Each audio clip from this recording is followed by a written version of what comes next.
There used to be a song called What a Difference a Day Makes. What a difference a day makes. And I don't remember who sang it. That was before my time.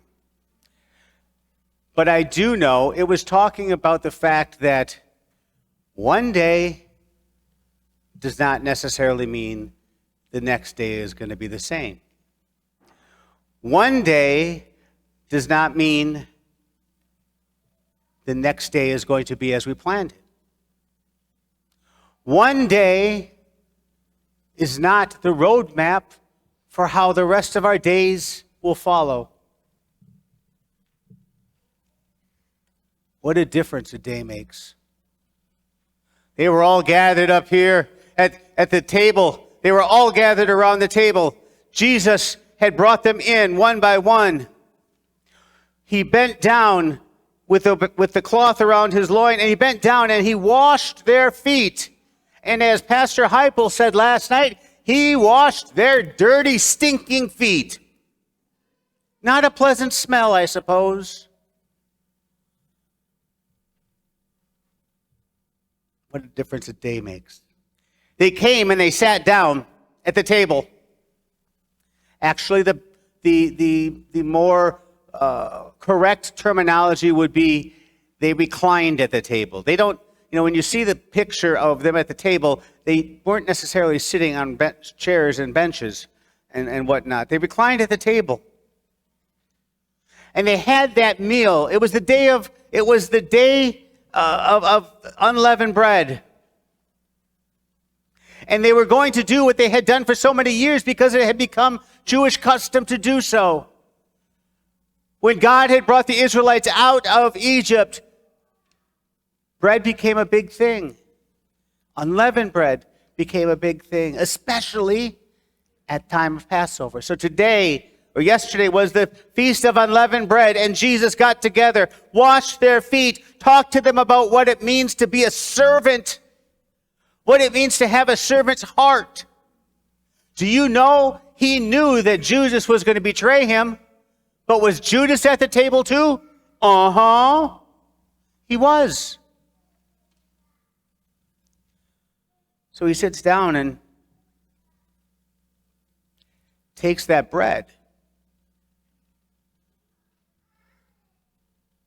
He says, Father, thank you for this which we're about to receive. He breaks it and he passes it around. Take this, my friends and my brothers, for this is my body.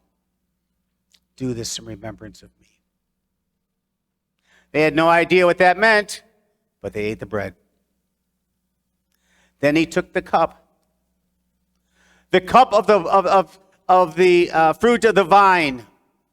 Some people say, well, how can you have grape juice instead of wine for communion? Well, grape juice you can because it's also from fruit of the vine.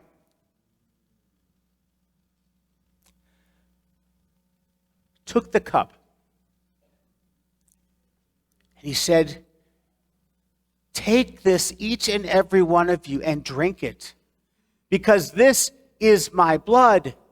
This is where the new covenant is found. This is where the new ideas and where the new beginning starts. Right now. There's a guy by the name of David Phelps who does a great song. If you ever get a chance to listen to it, it's called The End of the Beginning. And this is kind of it. He says, take and drink. This is my blood. Sounds kind of appetizing, doesn't it? Drink, this is my blood. Now, they knew what he was talking about because he was to be the Paschal Lamb. They wouldn't understand these things for some time to come, but they knew it was meaningful. And then what did they do? They all went out to the garden. And these are some of the things that are left behind out of this whole picture. They went out to the garden. Jesus said to Peter, James and John, sit here and pray. Stay awake. He went in and he prayed.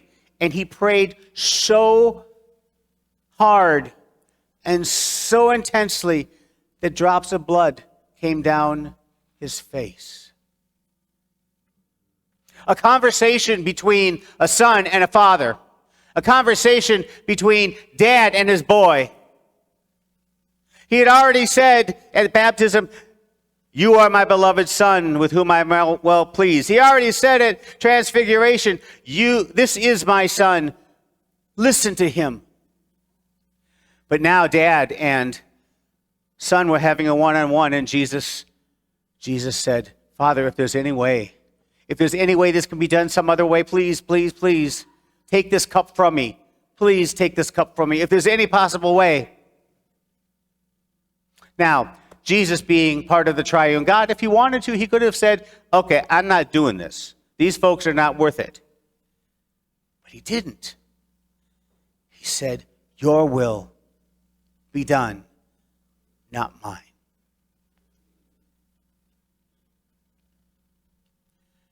He's arrested. He's taken to Caiaphas' house and questioned. And then he's sent to Judas.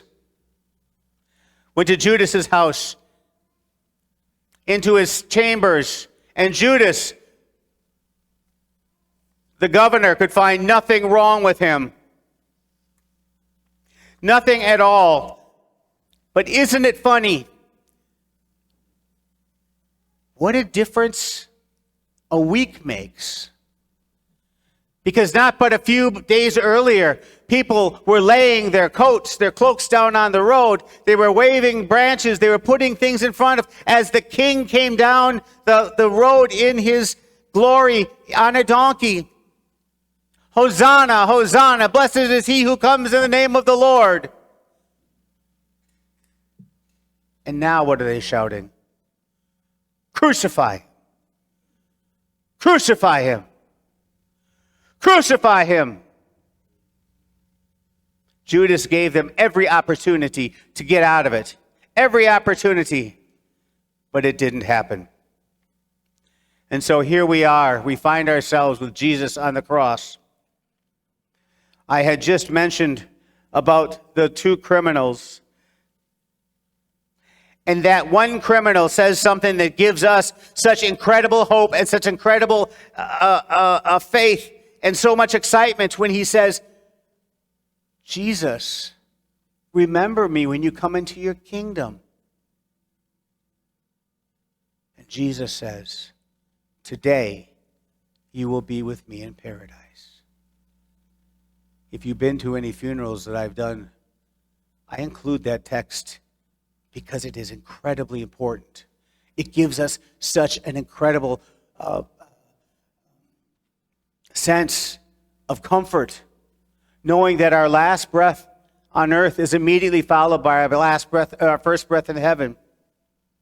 And so here we are, up to our readings. It's about 3:00, and Jesus calls for water. He could hardly speak. The soldiers put a sponge on a hyssop branch and raised it up to him. He took a sip of this vinegar. Could you imagine drinking vinegar? But it was just enough. It was just enough to make his mouth moist.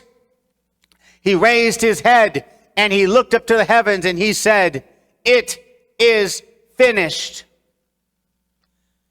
Then he bowed his head and gave up his spirit.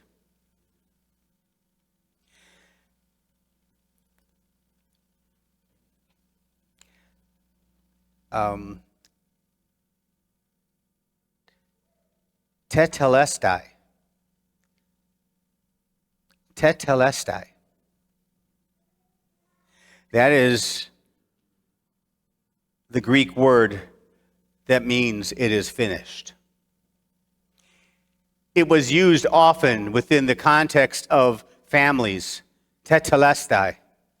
When they took sacrifices to the high priest, he would look them over and he would say, "Tetelestai," which meant, okay, your offering is good. When merchants and people would make deals, the merchant would say, "Tetelestai," okay, I accept your compensation, here you go. When a father and a son are talking, and the son makes this creation, he says, tetelestai. It could not get any better. And so hanging on the cross at this point, we come to the point where Jesus is about to say, tetelestai. Into your hands I commend my spirit. It is finished. Brothers and sisters of mine, he does that for you. He does that for me. He does that for each and every person. There is nothing more he can do. Tetelestai, it is done. It is finished. There's been enough done. The project is over. And that's to the point we come right now in our readings. We know that he is going to give up his life, his very life. We've got one candle left, the Christ candle. He will bow his head and die. And when we leave tonight, the cross is over here. I invite you to take a hammer and a nail and to pound your nail into the cross. Because on Sunday, when we come back,